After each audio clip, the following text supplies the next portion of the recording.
Hey, how's it going?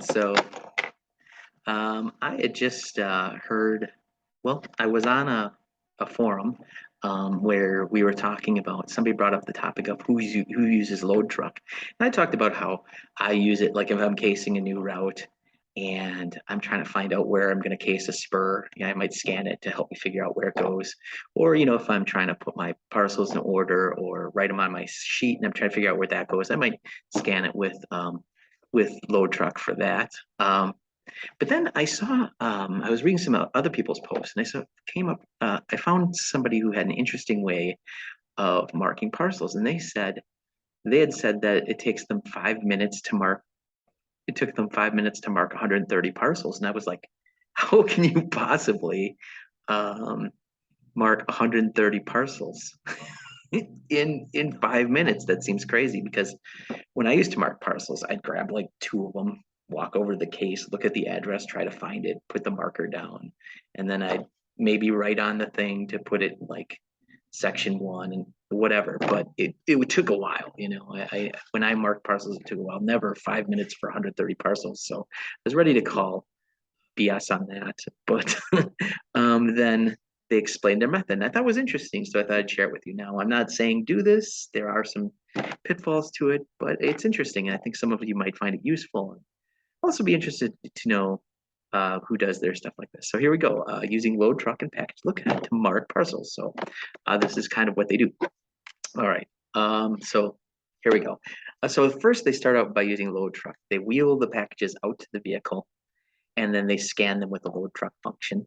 And then they sort them in the vehicle. They put them in the vehicle based on, what number they hear. So, like section 6 goes over here, section 1 goes over here, that sort of thing. You could also do it by the sequence number, like the hundreds, the hundreds go here, the 300s go over there, that sort of thing. But they place them in the vehicle based on that.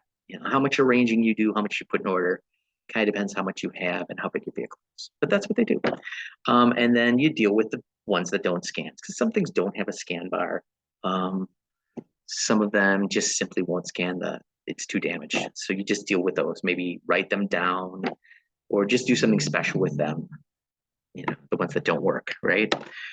So here's what it looks like on the scanner. So this is load truck. I scribble out some of it so you don't get all the information, but it gives you the package number on top, tells you what section it's in, 1 through 6, and then it also gives you the sequence number. So that's like, so this person is in section 2 and they're the 418th customer on the list. Obviously, this is kind of a big route, right? It's not, it's got some apartments on it. So that's why there's a lot of people. But anyways, yeah. So, and then you see these 6 little red boxes. You can see that I've scanned 1 in section 1 and I've scanned 1 in section 2. It keeps track of it. That's how load truck works. And I've heard of people in the past, writing the sequence numbers on their packages and just using them to put in order, right? But this is one way to do it too. Just, do the load truck at your vehicle and then just load them based on what you hear. Okay, moving on. After you do that, you go back inside, you got your scanner and your parcel markers, okay? I'm covering up the S, there you go. You open package lookahead, you begin scrolling and marking the parcels. So you look at the address on the scanner and since it's in order on package lookahead, it's pretty easy to go fast and mark the parcels because you've got all the parcels listed in order. Addresses marked in green have already been loaded, so those are your large parcels, right? You've only scanned your large parcels, so those are the ones marked in greens.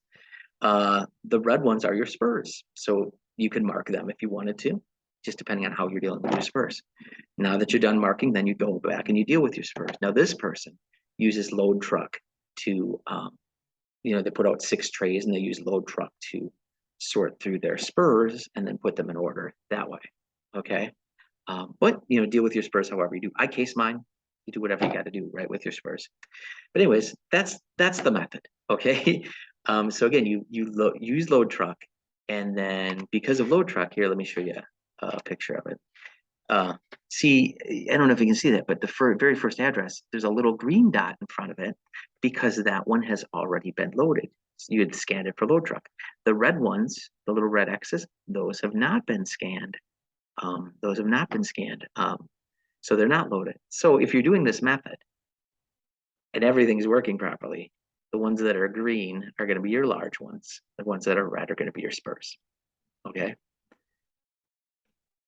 That's the way it works. All right. So pretty cool, I thought. I didn't even realize it did this when you did load truck. I know city carriers know all about load truck, but not me.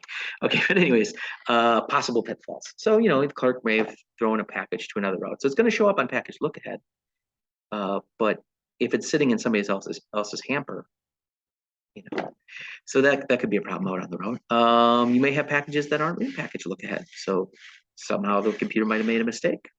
Somehow the clerk might have put it in your route without scanning it. That sort of thing. So it might not be in package look ahead yet. And sometimes the address isn't recorded correctly in the software. I've had this happen before where it's really supposed to be like 505 Main Street, but it shows up as 500 Main Street, or it's supposed to be 1613 and it shows up as 1610. So sometimes that happens with the addresses where they aren't recorded correctly in the software. On package look ahead, on load truck, it'll show up as a different address. That's another thing you could have. But yeah, thought it was interesting. Let me know what your thoughts were on this method. I thought it was pretty cool. That certainly would be very fast, a lot faster at the case, marking the parcels. But hey, personally, I'm not going to use the route because I'm not going to use this right now because there's not a whole lot of packages on the routes I'm doing. And I've just become very comfortable with, how I do things right now. And thirdly, I'm only working 1 day a week right now. It's during the school year. So I'm only delivering routes 1 day a week. So making that change would be harder, than if I was doing routes every day. Okay, well, let me know what you think. Just putting it out there. Again, use it at your discretion. All right, we'll talk to you later. Have a good one. Let me know what you think about the video, and we'll see you soon.